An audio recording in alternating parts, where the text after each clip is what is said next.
Shalom, shalom, boa tarde. Hoje nós estamos no dia 17 de agosto do ano de 2022 e no dia 20 de Ave do ano 5782. É a tarde com a Torá, trazendo a paraxá da semana, e nós estamos na paraxá Ekev, que é a calcanhar, né?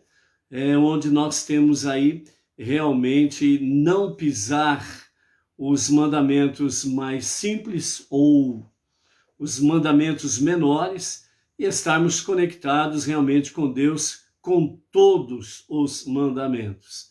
Então, por isso, Moshe recebeu duas tábuas dos mandamentos. A primeira tábua, à sua direita, estão os 5 primeiros mandamentos, que é o relacionamento do ser humano diretamente com Deus. E na sua esquerda, os 5 outros mandamentos, que está conectado o relacionamento do ser humano com o seu próximo.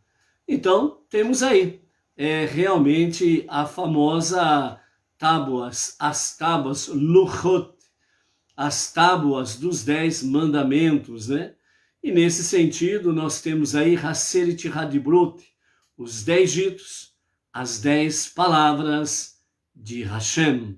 Então, amados, nossa paraxá da semana fala-nos todas estas coisas, bem como também nós estamos hoje no 4º dia da semana, a quarta-feira, e é o 4º dia para o Shabat, o sagrado dia do Shabat.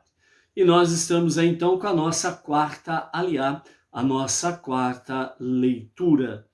E nós temos diante de nós, né, no dia de hoje, realmente momentos em que Moshe, ele vem nos chamar a atenção, né, sobre a questão: nós estamos perto ou longe, né, do Monte Sinai? Como que está o nosso relacionamento com o Monte Sinai, que significa a Seret Hadibrot, os 10 ditos, né? Como que está, né?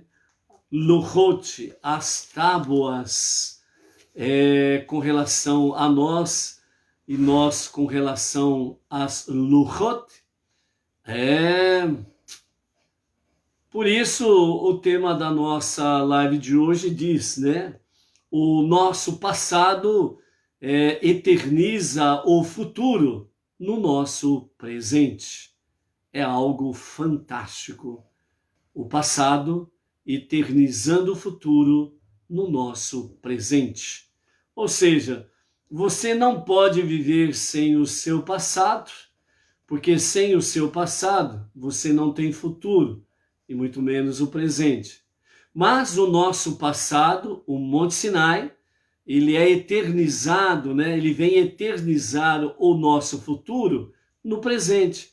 Ou seja, a forma que nós vivemos no presente confirma que temos sim um passado, uma história, e nesse sentido eterniza o nosso futuro.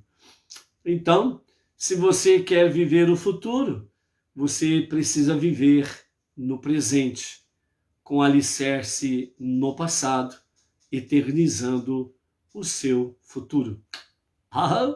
É isso daí, amados. Por isso, temos a nossa primeira palavra do nosso Rebbe no dia de hoje, em que ele nos fala sobre o seu animal. Como que está o seu animal? Não é o seu cachorrinho de estimação, nem o seu gatinho. Não é a sua criação de animal. É o seu animal interior. Assim, o Rebbe nos diz: toda pessoa tem seu próprio animal interior. A questão principal não é aquietar esse animal, mas tirar proveito do seu poder. Por exemplo, a cabra é facilmente domesticada, mas porventura você viu alguma cabra arando o campo?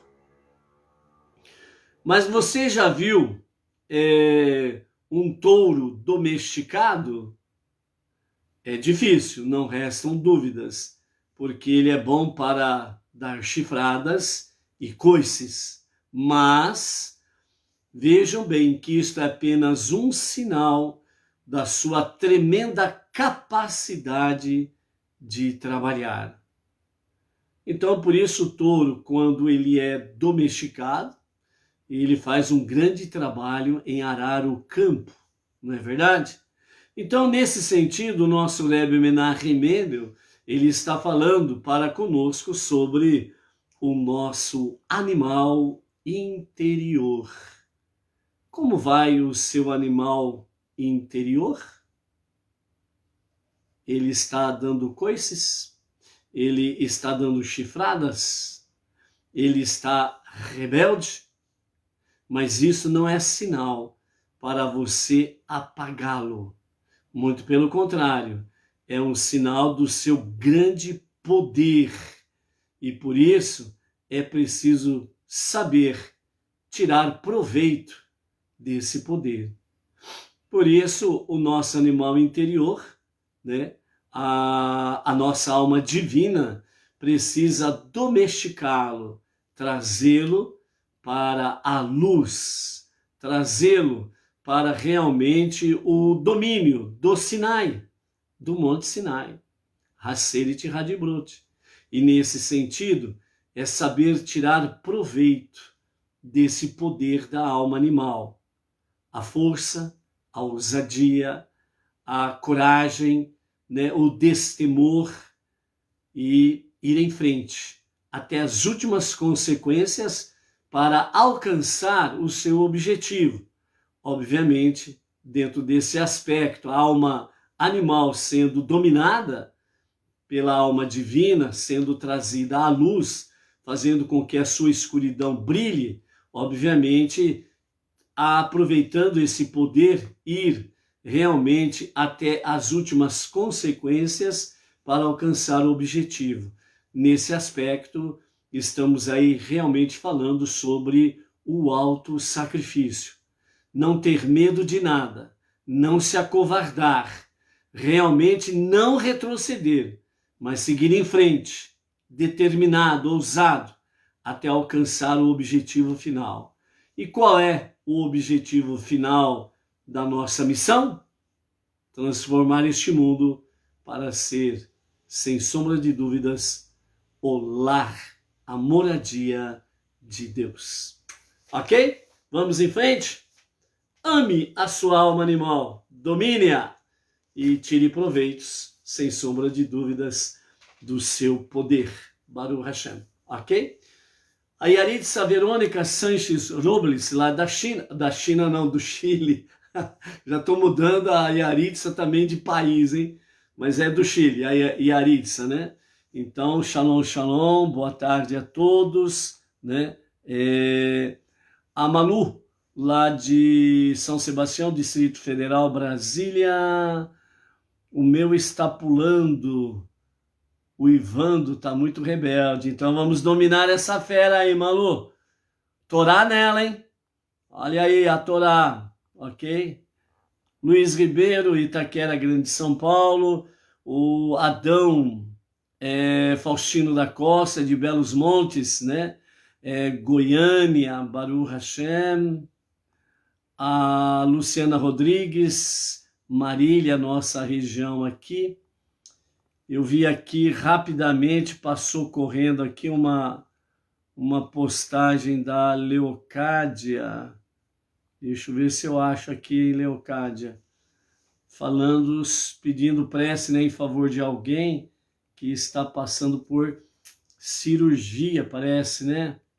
Mas esse monitor aqui, meu, tá difícil, hein? Tá difícil de andar. Opa, vamos ver se anda agora. Se alguém puder repetir, ou a própria Leocádia repetir aí o seu pedido aí, por gentileza, né? Repete aí, fazendo favor aí, tá bom? A Edna está dizendo, né? Oração pela Leocádia, né? Então, a Leocádia aí pediu prece em favor de alguém que está passando por cirurgia. É isso mesmo, Edna?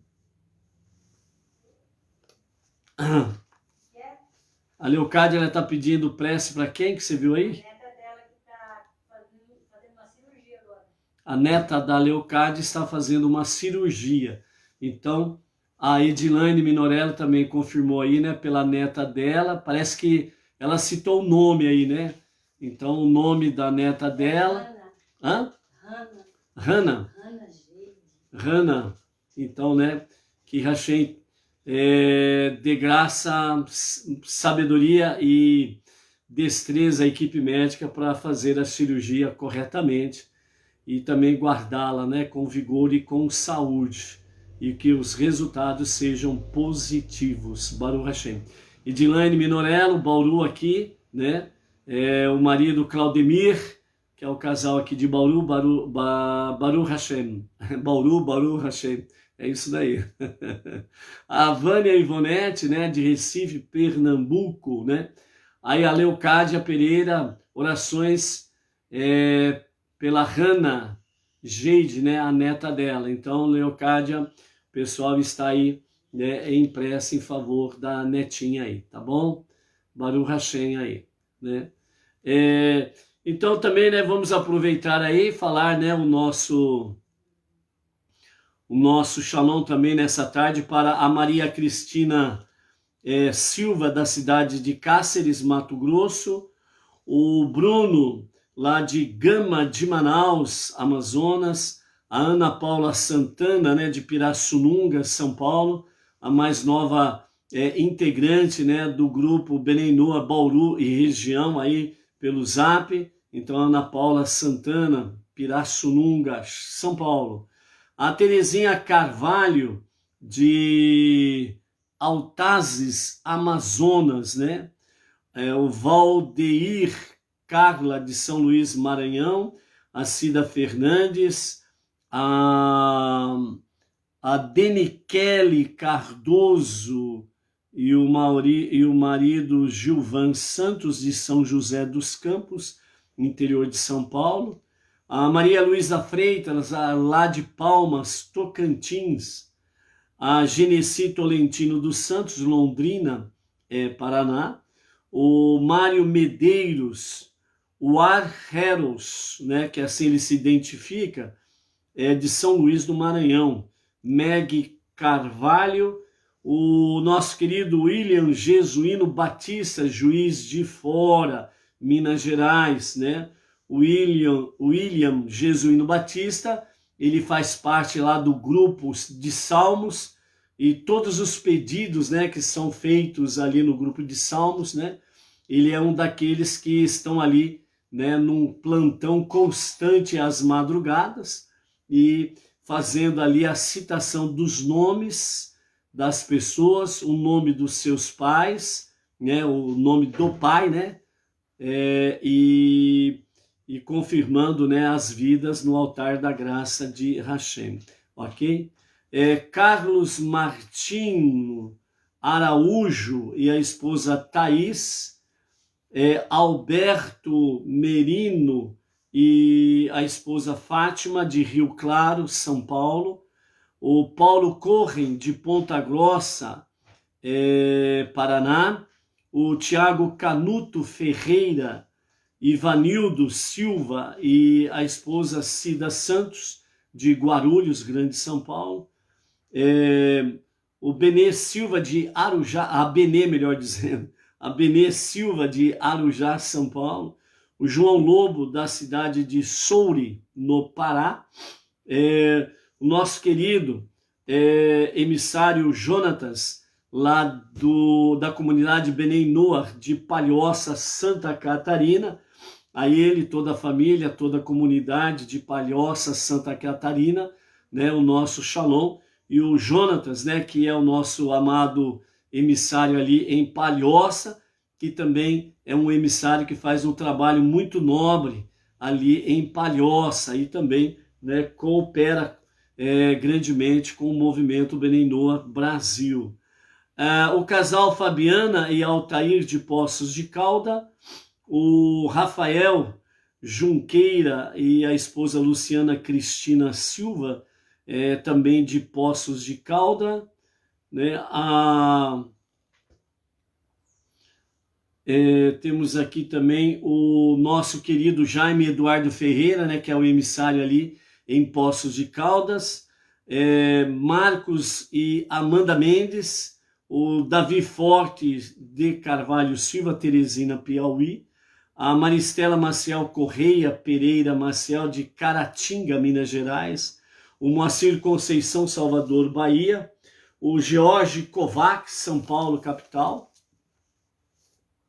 o casal Orlando Leite e Alessandra Sato de Souza, emissários ali em Pinhais, Paraná, o David Ben Yehudá de Arealva, aqui a nossa região, né? O David Ben Yehudá, a ele e toda a família aí, o nosso Shalom. A Delci Manuela José de BH, Belo Horizonte, Minas Gerais. O Israel Arcanjo da cidade de Poções, Bahia. E o nosso aniversariante de hoje, né? É de Poços de Caldas, né? Poços de Caldas, né? Minas Gerais, que é o Altair, né? Que sempre nós falamos aqui, né? Ao casal, né? A Fabiana e Altair, né? Então o Altair é o marido da Fabiana, de Poços de Caldas, né? Então é o nosso Mazal Tov. Muitas felicidades, com muitas bênçãos, né? Muita proteção, saúde, sucesso na vida familiar, nos seus negócios, na vida pessoal, particular, né?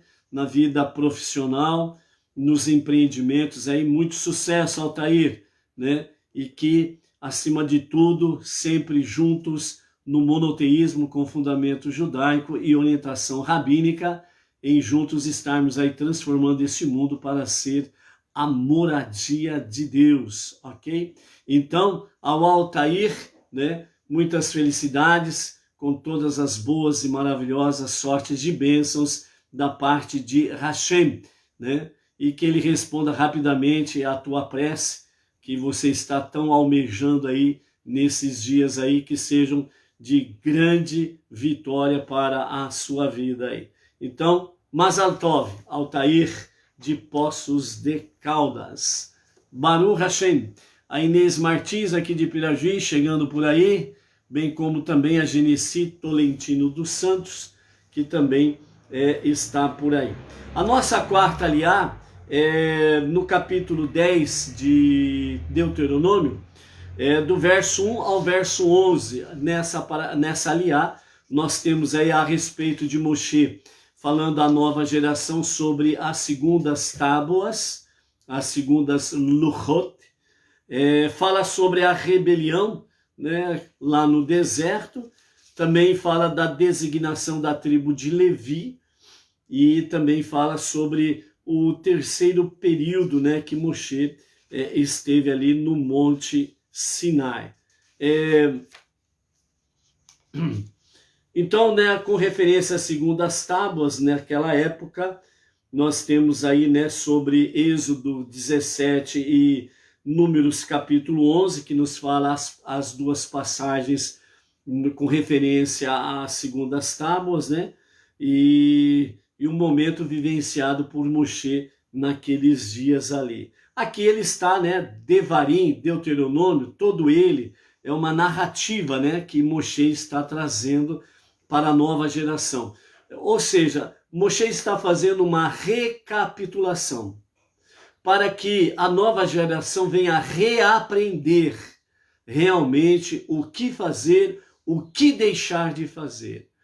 Para que a nova geração realmente venha internalizar aquilo que é bom e agradável para Deus e aquilo que irrita a Deus, o que é para não ser feito, né?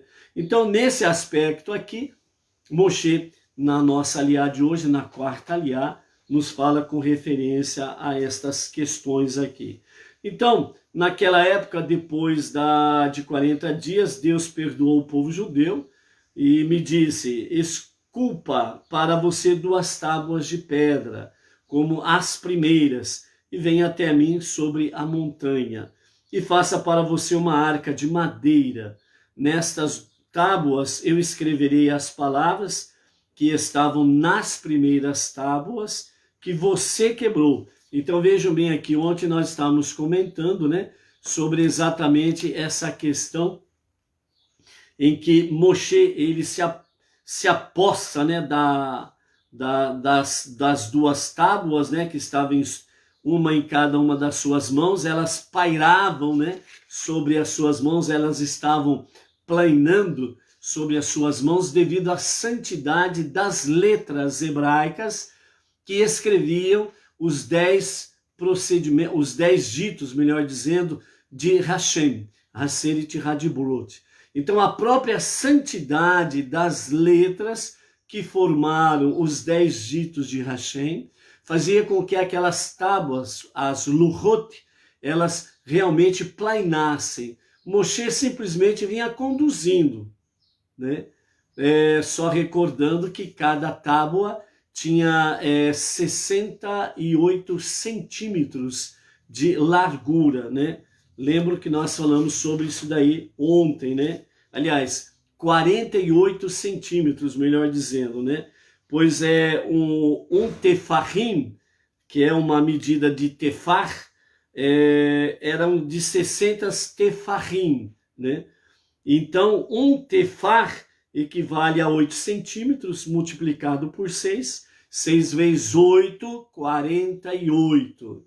Né? Então, a espessura de cada tábua era de 48 centímetros, sendo que elas não eram tábuas de madeira, elas eram tábuas de pedra, ou seja, de safira, né? Então, pedras de safira em forma de tábuas, né, assim escritos, tinha 48 centímetros de espessura. E então, quando as tábuas elas tiveram a santidade que havia nas tábuas, tiveram aquela visão do bezerro de ouro, foi então naquele momento que a santidade se ausentou, né, das tábuas. Elas realmente pesaram. Moshe abraça as tábuas com muita força, muito poder, e não permite com que o povo judeu possa ler realmente os 10 ditos. E então ele lança as duas tábuas ao chão para quebrá-las, para que não houvesse a conclusão do casamento, porque as duas tábuas elas representavam exatamente o contrato de casamento, né? Então, antes que consolidasse o casamento, Moshe quebrou as tábuas, porque se consolidasse o casamento com aquela atitude adúltera, né, que o povo estava vivendo, então a morte era a única coisa que sobraria para o povo. Então Moshe não permitiu que isso acontecesse. Mais uma vez, uma ação de autossacrifício, ele colocando a sua vida em risco, em favor do povo, por amor ao povo e por amor a Hashem, né? Então aí, nessa questão, Moshe está dizendo ao povo, então Deus perdoou vocês e mandou eu talhar, né, ou eu esculpar as duas novas tábuas e levá-las para o monte onde ele escreveria novamente os 10 ditos aí, ok? E já vamos voltar aos detalhes sobre essa questão das tábuas e a escrita. A partir do verso 6, né, até o verso 6 e o verso 7,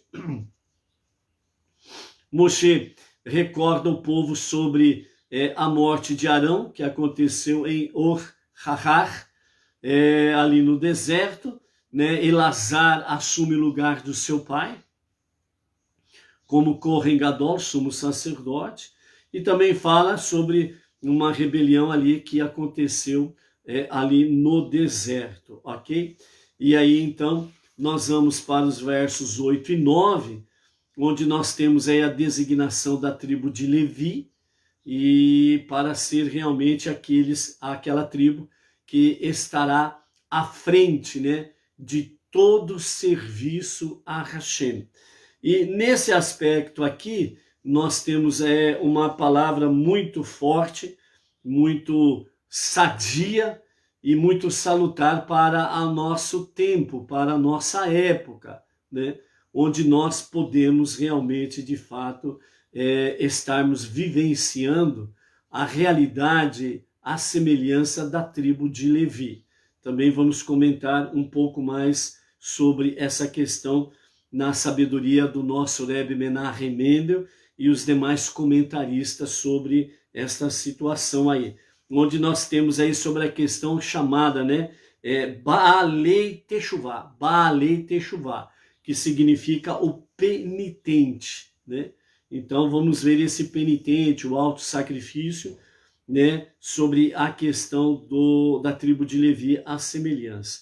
E os versos 10 e 11, né, do capítulo 10, nos fala sobre o terceiro período de Moshe na montanha, onde ele vai pela terceira vez à montanha, e aí então, realmente, depois da sua conversação com Deus, Deus diz a Moshe, né, mova-se, lidere o povo em suas jornadas para chegar e tomar posse da terra que eu prometi a seus antepassados dar a eles. Então, como está se tratando de uma recapitulação, né?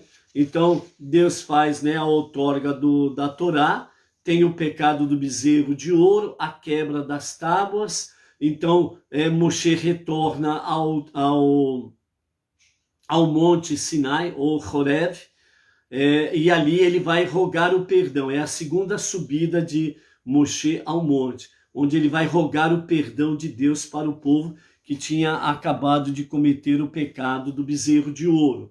Então, Deus perdoa o povo, ele manda Moshe voltar e fazer, né, talhar, esculpar as duas novas tábuas. E então, depois dele fazer isso, ele retorna pela terceira vez ao monte, onde Deus vai talhar, esculpir, né, as letras, os 10 ditos, ele vai gravar, né, os 10 ditos ali nas novas tábuas. E então, quando ele termina de fazer isto, então ele dá ordem para Moshe, né, mova-se e lidere o povo para atravessar o deserto e tomar posse da terra prometida.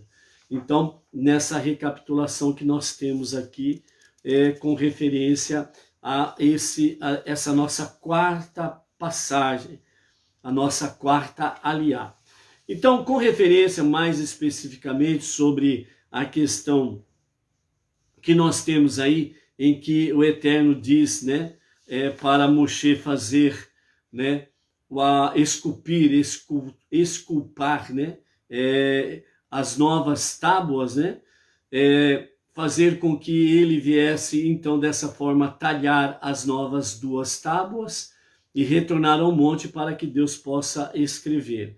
Então, nesse sentido aqui, é o momento em que Moshe está fazendo o povo recordar que este foi o momento em que Deus, literalmente, ele mostrou ao povo, mostrou às nações, tendo em vista que na outorga da Torá, Deus ele realmente apresentou, como diz o Talmud, a Mishnah, os nossos sábios, ele apresentou a Torá para os descendentes de Ismael, os povos árabes, e também para a descendência de Esav, que são as demais nações, certo?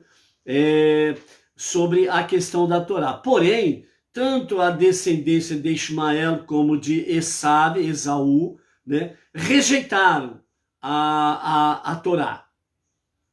Mas o povo judeu acatou, aceitou e realmente disse, nós faremos, nós obedeceremos e faremos, ou seja, né, nós vamos obedecer e nós vamos estudar, né, todo o aprendizado das Sagradas Escrituras. Então, quando isso acontece, então, né, o povo judeu recebe, então, aí vem a outorga da Torá, certo? Então, nenhuma nação pode dizer que não houve a sua oportunidade de receber a outorga da Torá. né, de receber a Torá. Então, quando as tábuas são quebradas e Moshe retorna, né, com as novas tábuas, então aqui nós temos exatamente a questão. As primeiras tábuas, Moshe não fez absolutamente nada. Deus fez tudo. Ele esculpiu, ele esculpou, né, ou talhou as duas tábuas. O próprio Deus fez isso. Ele mesmo fez o escrever os 10 ditos e simplesmente entregou as duas tábuas prontas. Portanto, as duas primeiras tábuas, ela tinha 100% da ação divina. O homem não fez absolutamente nada. Ganhou, entre aspas, por assim dizer, de mão beijada. Tó. E foi o que Moshe fez. Tanto é que Moshe, ele conduzia as tábuas do monte até onde o povo estava. Ele não sentiu peso algum das tábuas, porque elas simplesmente plainavam sobre as suas mãos. Ele não carregava, ele conduzia, porque as tábuas plainavam, né, sobre as suas mãos.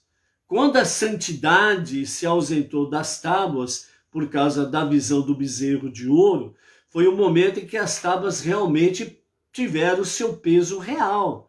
E foi esse momento em que Moshe agarrou as tábuas e, devido à situação, ele lançou as tábuas ao chão para quebrar. Ele não permitiu com que as tábuas caíssem diretamente ao chão, para impedir, nesta sua ação de agarrar as tábuas, ou seja, é como se ele estivesse tomando posse das tábuas, são minhas. E, na sequência, ele lança as tábuas ao chão para quebrá-las de propósito. Então, Moshe não permitiu elas caírem direto, porque se elas caíssem direto, 100% a culpa seria sobre o povo. E o povo teria que arcar com as consequências extremas do seu pecado de adulterar contra Deus. O seu adultério contra Deus seria a punição de morte. Então Moshe, ele assume a responsabilidade, agarra as tábuas. Então ele está dizendo, eu estou agarrando as responsabilidades do povo. Moshe estava dizendo, eu assumo as consequências daquilo que o povo está fazendo. E aí em seguida ele lança as tábuas ao chão e quebra-as. Então Moshe, por isso que o início da nossa quarta aliá, né, no verso 2, Moshe falando, né, que Deus falou com ele. Eu escreverei as palavras que estavam nas primeiras tábuas que você quebrou. Então Deus aqui está confirmando o que os sábios trazem para nós, pelo Talmud e pela Mishnah. Foi Moshe que tomou posse das tábuas e as quebrou. Então ele assumiu as responsabilidades. Então, agora que Deus, depois que ele sobe pela segunda vez, suplica durante 40 dias, sem comer e sem beber absolutamente nada. Fica ali 40 dias suplicando a Deus perdão para o povo. Então, finalmente, Deus perdoa o povo e fala para Moshe, para que ele viesse a esculpir as duas novas tábuas. Então, Deus dá toda a orientação para ele, ele desce, sob a sua tenda tem ali uma grande quantidade de safira, e então ele vem esculpir as duas tábuas, e aí ele as leva de volta, aliás, ele as leva, né, melhor dizendo, ao monte onde Deus vai escrever novamente, né, o que estava escrito nas primeiras, ele vai escrever agora nas segundas tábuas. Então, agora nós temos aí uma ação não mais 100% divina, porque Moshe quebrou as primeiras tábuas. Então agora nós temos uma ação humana, em que Moshe, ele talhou as duas tábuas, e ele leva aquelas 2 tábuas para o monte. Estas 2 tábuas, nas mesmas dimensões da primeira, é muito pesada e Moshe tem que, como diz o outro, ele tem que se virar. E ele teve realmente que carregar aquelas 2 tábuas pesadas até o ponto de encontro com Deus. E então foi onde que Deus escreveu. Então agora as tábuas, ela vai ter, a partir do momento que Deus insere, ele talha nas 2 tábuas os 10 ditos, então agora ali está uma ação humana mais uma ação divina. E aí então agora as 2 tábuas, ela tem ação divina e ação humana. Então agora há uma fusão. O espírito e o humano, ou divindade e o ser humano. Então agora nós temos realmente uma fusão bem clara em que Deus e o ser humano podem convergir, ter uma fusão, e o ser humano, ele pode de fato eternizar o seu futuro baseado no passado, vivendo no presente os ditos de Hashem. Então, amados, agora sim ficou provado por A e mais B que realmente o mundo espiritual e o mundo material podem ter equilíbrio, harmonia e fusão, e poder assim realmente transformar este mundo para ser a moradia de Deus. Então agora nós temos aí aquilo que o nosso próprio ser representa isto. O espiritual e o material, o mundo divino e o mundo secular que nós vivemos. Como que é prova isto em nós? O nosso corpo físico é a nossa alma. A nossa alma é o divino. O nosso corpo físico é o material, é o mundo secular. A nossa alma divina é o divino, é o espiritual. E a nossa alma divina e o nosso corpo passaram a ser inseparáveis. Tem como a alma se ausentar do corpo e o corpo continuar vivo? Tem como o corpo viver independente da sua alma? Não. Não tem como. Por isso, enquanto o divino está em nós, a alma divina, nosso corpo vive. E nós podemos ir e vir. A partir do momento que a nossa alma divina se ausentar do nosso corpo, então o nosso corpo volta para o pó. A terra, melhor dizendo. Volta para a terra de onde foi tirado. Entendeu? Então aqui Moshe está recapitulando esta verdade para que realmente a vida ela possa ser vivida cada vez mais de uma forma como um tzadik, um justo. Por isso nós temos aí, sem sombra de dúvidas, quando Maimônides fala, né, sobre a questão mais específica, né, um não-judeu que abraça o monoteísmo com fundamento judaico e orientação rabínica, ele se torna um tzadik entre as nações.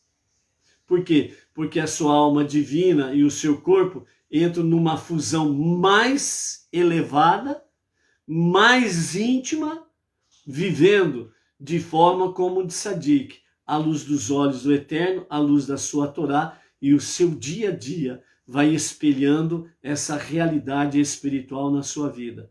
Há sim condições, possibilidades de haver harmonia entre o divino e o humano, havendo uma elevação do humano. E Deus, na sua infinita misericórdia, né, ele faz um tzimtzum, ele se contrai para encontrar com o ser humano, para poder ter harmonia. foi o que aconteceu no Monte Sinai. Então agora as duas segundas tábuas, elas representam exatamente essa realidade, né, na vida do ser humano. Então nós podemos viver com Deus. Deus vive conosco, né, através da sua Shekhinah, que é a sua presença divina, que se manifesta nesse mundo inferior através de 10 filtros chamados Sefirot, que são as 10 emanações de Deus, porque a luz divina não pode vir direto para o nosso universo. A luz divina, a sua presença divina, não pode vir direta para o nosso mundo inferior como ele o é. Por isso, a Sefirot, as 10 emanações, os 10 filtros, né, que começa com Keter, que é a cabeça da Sefirot, e até chegar embaixo em Malhut, o reinado, que é esse planeta inferior. Então a Shekhinah, ela que nós chamamos, né, a Shekhinah, a presença divina, é uma expressão humana para entendermos realmente esse Tzimtzum, né, a forma da Shekhinah, a presença divina, em que o nosso universo, o nosso planeta e nós, criaturas vivas, podem suportar a presença divina, ok? Então, para que a presença divina possa se revelar de fato, né, como ela o é, precisa realmente o mundo ser transformado na moradia de Deus. Por isso é a nossa tarefa suprema. Nós precisamos dos dias de Mashiach para a redenção final, que é exatamente o sarar, o curar, né, dos 4 reinos que temos aqui, para que as coisas fiquem no seu devido lugar, para que venha a manifestação do Olam Rabá, o mundo vindouro, a vida eterna, e a presença divina seja maior do que a Shekhinah, ok? Então é nesse sentido aí.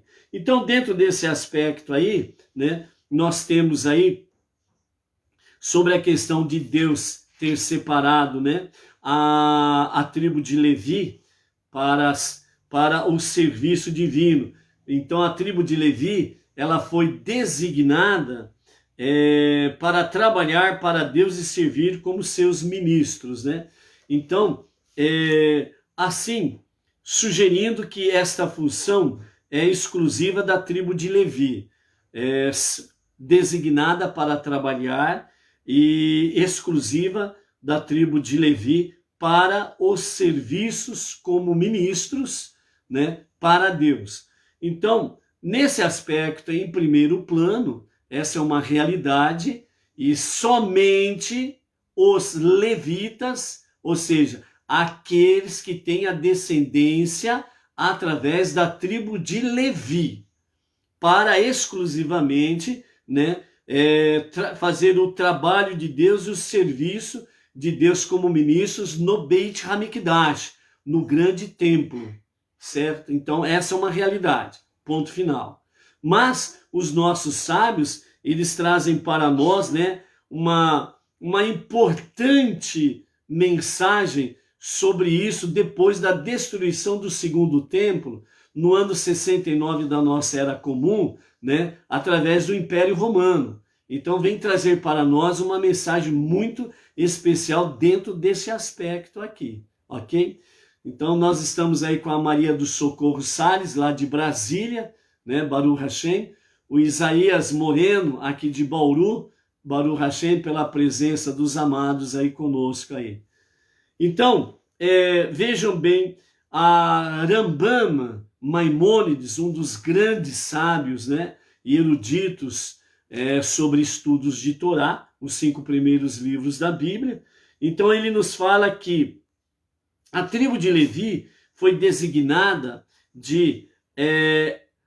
acima, né, foi designada por Deus para ser seus ministros e foi abençoado com a habilidade natural para fazer, né, os serviços no templo como ministros de Deus. A Torá, entretanto, concede o poder a qualquer pessoa individual que deseje se dispor, né, a se dispor ao desafio de se tornar um verdadeiro servo e ministro de Deus. Ao se esforçar aqui embaixo, né, no nosso mundo inferior, a ser moralmente elevado, ou seja, uma mudança de vida no estilo ético, moral e espiritual. Então, toda pessoa, independentemente ser judeu ou não ser judeu, certo? Tem esse desafio pela frente e pode aceitar o desafio para ser de fato, né, um servo, um ministro de Deus, para fazer a vontade de Deus e levar a mensagem de Deus avante. A unidade, a unicidade do único Deus, do único Criador, do único Salvador, que é conhecido como o Deus de Israel, o Deus dos judeus, o Deus da Bíblia, o Deus dos 5 primeiros livros da Bíblia. Então, dessa forma, né, a despeito das pressões sociais no seu dia a dia, os seus oponentes, né, porque é aquele negócio. Toda vez que uma pessoa decide realmente, negócio é o seguinte, a partir de hoje eu vou fazer a vontade de Deus, eu quero conhecer a Deus, a sua vontade através da sua palavra, e eu vou fazer a vontade de Deus.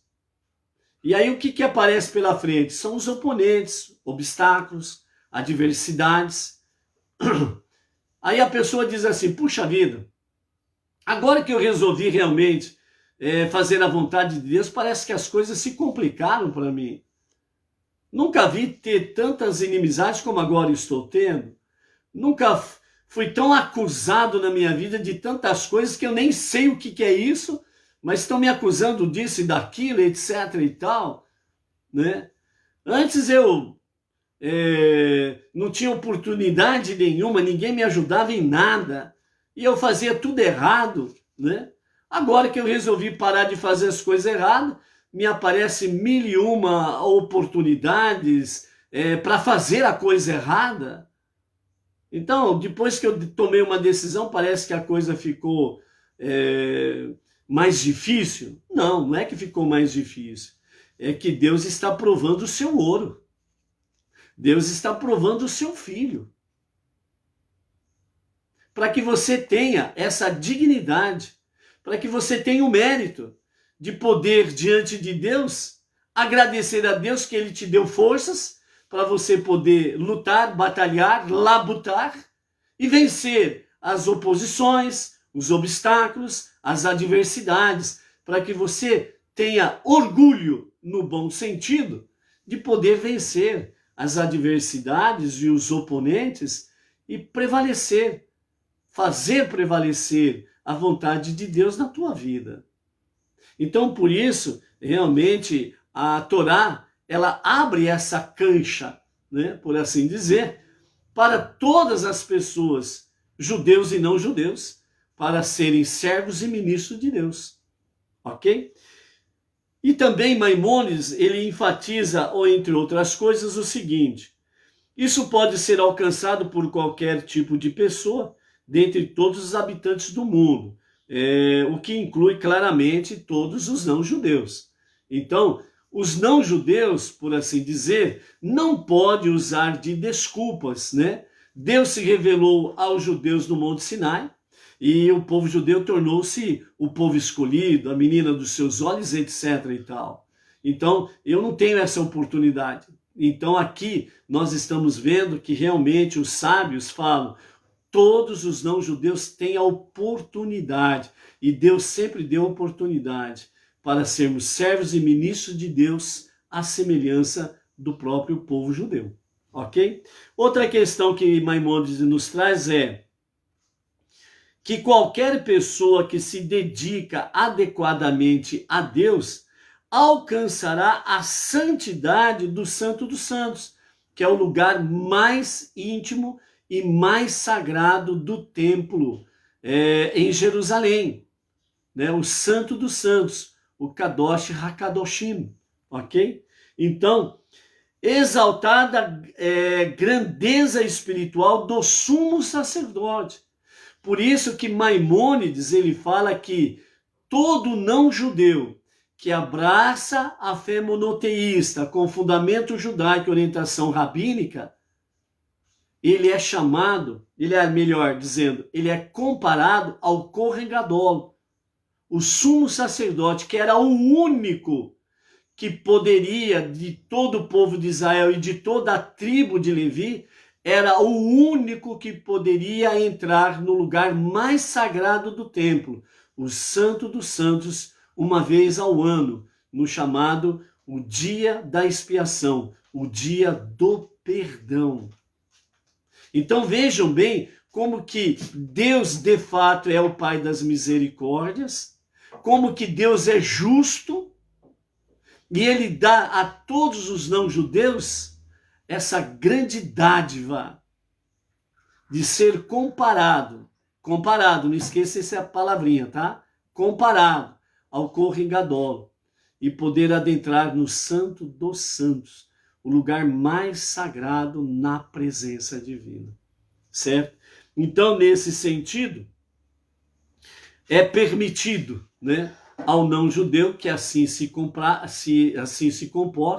de poder entrar no Santo dos Santos, né? Entretanto, é claro que a asserção, né, de Rambano, Maimônides, é que tal pessoa alcance uma grandeza espiritual equivalente, mas ela não terá de fato o status legal de um levita ou sacerdote, né? Então, o que os sábios querem mostrar para nós com essa observação aqui? Todo não-judeu é comparado ao Kohen Gadol, o sumo sacerdote, mas nós não somos o sumo sacerdote. Nós somos comparados. Então, nós podemos ter uma santidade comparada à do Kohen Gadol. Por quê? Porque Deus nos dá o livre acesso de entrarmos na presença divina, no Santo dos Santos. O lugar mais santo, de maior santidade no templo. Que é o quê? Ir à presença de Deus. Você tem essa possibilidade. Você tem essa porta aberta que Deus dá. E você tem essa cortina que fazia a separação do Santo dos Santos. Você tem essa cortina aberta para você poder adentrar a presença divina. E quando aqui os sábios fazem, né, a comparação no sentido, um alerta, por melhor dizer, não tem o status legal de um levita e de um Kohen Gadol, né? Que significa, porque nos dias de Mashiach, a terra de Israel, a terra prometida, ela será totalmente restaurada ao povo judeu. As 12 tribos de Israel retornarão plenamente a Eretz Israel, a terra de Israel. Todo não-judeu na terra de Israel vai voltar para as suas nações, ou seja, as coisas vão voltar ao seu devido lugar, ao seu equilíbrio correto. Então, em Israel, a terra prometida é para os judeus, e não para os não-judeus.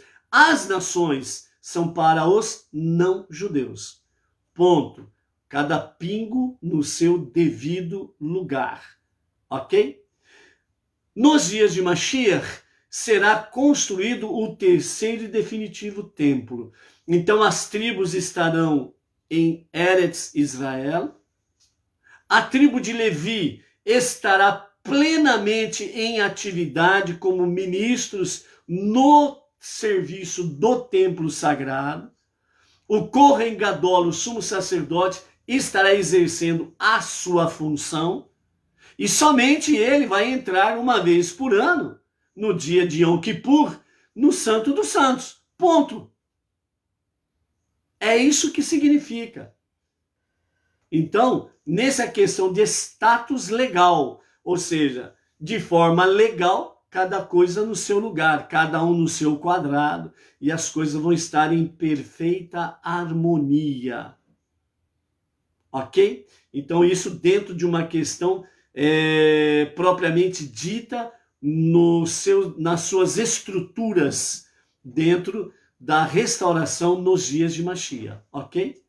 E as nações, cada uma no seu lugar. Mas isso não significa que nós não poderemos ir à presença divina aonde nós estamos, como nos dias de hoje, em que nós vamos à presença divina através do quê? Através das nossas preces diárias, através da nossa techuvá, o nosso retorno a Deus para um genuíno e verdadeiro arrependimento, certo? O estudo da Torá, o estudo das 7 leis de Noah, ou 7 leis universais e as suas 66 derivações, a nossa tzedakah, as nossas ofertas, dízimos, atos de justiça, certo? Que nós fazemos aí no nosso tempo a tempo, né? Então, estamos na presença divina, continuaremos na presença divina. Na prática do serviço no templo, a tribo de Levi será restaurada às suas funções, à sua legalidade, e o sumo sacerdote, mesma coisa, assumindo a sua posição de ser o único a adentrar no Santo dos Santos. E então, concluindo, né, no final do reinado de Mashiach, o Messias, no reinado milenar de Mashiach, então aí conclui-se os dias da redenção final, e aí o passo seguinte é, de fato, o mundo transformado plenamente na moradia de Deus, se instala o Olam Rabá, o mundo vindouro, conhecido como vida eterna. E aí, para sempre, na presença divina, todos estarão sem sombra de dúvidas, ok? Então, esse é o sentido, né, realmente da questão aqui, né, de podermos sermos comparados, né, a tribo de Levi ao Kohen Gadol, ok? A Ana Eustáquio de Manaus, Amazonas, chegando por aí, shalom, shalom. Baruch atah Adonai Eloheinu melech haolam, shehakol nihya b'divaro. A água e o coffee da Dona Edna. Nem vou contar nada para vocês, tá bom? Maravilhoso. Ok? Então é essa questão aí que nós temos diante de nós nesse sentido aí, ok? Uma expressão usada para ser focado, Baalei Teshuvá. Então, o ensinamento racídico diz assim, quando as primeiras tábuas foram dadas e o povo judeu estava no nível de tzadikim, de justos, enquanto que quando as segundas tábuas foram dadas, eles estavam no nível ainda mais alto de Baalei Teshuvá, de penitentes. Assim, a benevolência de Deus, quando Moshe recebeu as segundas tábuas, era ainda maior do que a sua benevolência à época da entrega das primeiras tábuas, ok? Então vejam bem, trocando em miúdos aqui, quando Deus estava entregando as tábuas a Moshe, o povo estava num nível de santidade muito elevada, ok? Então, por isso eram chamados de tzadikim, justos, uma posição bem elevada em questão de santidade. À medida que Deus estava entregando a Moshe as tábuas, né, e Moshe recebendo as tábuas, aconteceu o pecado do bezerro de ouro. E aí então foi o momento que Deus disse para Moshe descer rapidamente, né, porque o povo estava pecando, ok? E eles estavam num alto nível de tzadikim, de justos. Quando Deus entrega as segundas tábuas, então o nível do povo judeu era realmente de Baalei Teshuvá, que significa penitente, ou seja, eles reconheceram o pecado, se arrependeram do pecado e eles estavam grandemente em penitência diante de Deus, ou seja, penitentes no sentido de arrependimento. o sabor amargo do pecado, o sabor amargo de reconhecer o erro, o pecado, a transgressão, e então precisaram se elevar muito para poder reconhecer tudo isso, se arrepender e retornar à presença divina. Então, é uma categoria chamada de Baalei Teshuvá, penitente. E ao mesmo tempo, a benevolência de Deus era maior. Por quê? Porque Deus manifestou a sua benevolência numa proporção maior para perdoar o povo por causa do pecado do bezerro de ouro. Entendeu? Então aqui traz para nós sobre essa questão de penitentes, Baalei Teshuvá, quando o ser humano ele realmente erra, peca, transgride a vontade divina, e ele reconhece isso e entra realmente numa penitência, quer dizer, é no caminho do arrependimento, a Teshuvá. Então ele se eleva um nível a mais espiritualmente falando.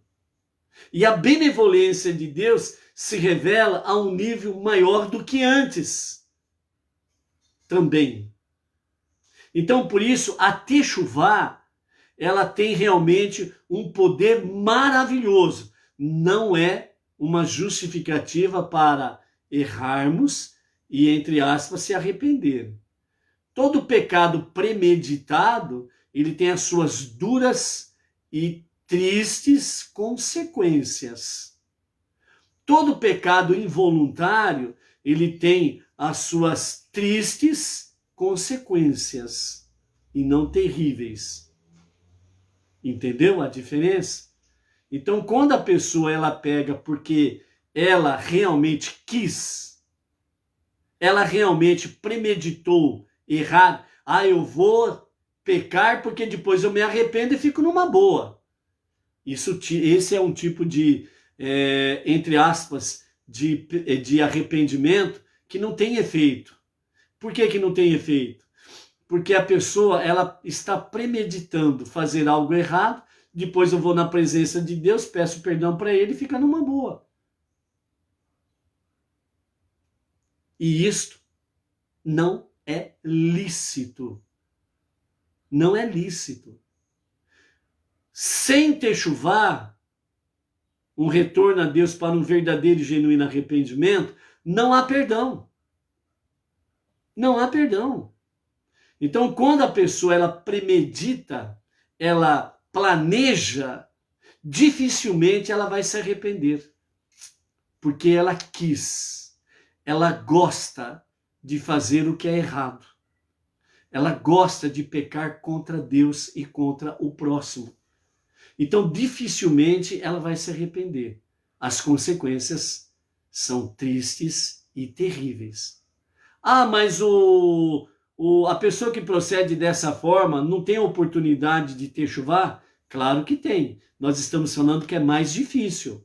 Nós não estamos falando que é impossível. Nós estamos falando que é mais difícil fazer Teshuvá. Porque a pessoa gosta. E às vezes, tem pessoas que viciam em planejar e fazer o que é errado. Fazer aquilo que é desagradável a Deus. Então ela peca contra Deus e contra o próximo numa boa. É o seu suco. É o seu prazer, é a sua alegria. Então por isso, a Teshuvá, o retorno a Deus para um verdadeiro e genuíno arrependimento, ela precisa ser levado muito a sério. Não é brincadeira. Com Deus não se brinca. Você pode enganar as pessoas. Você pode cometer ainda a maior idiotice, enganar a si mesmo. Mas não tem como enganar a Deus. Entendeu? É isso daí. Ok? E então, amados, dentro desse sentido, finalizando aqui a palavra, o nosso Rebbe, ele confirma para nós sobre essa questão, viver no passado, ou seja, o passado vindo a eternizar, o futuro, o nosso futuro, no presente. Então, em vez de ficarmos satisfeitos com êxitos passados, devemos sempre usar ao máximo o nosso potencial e cumprir nossa missão divina, reconhecendo que, sem ela, não somos mais do que uma pedra quebrada, sem vida alguma, né? Então, o que Deus não quer é que você seja uma pedra quebrada sem vida.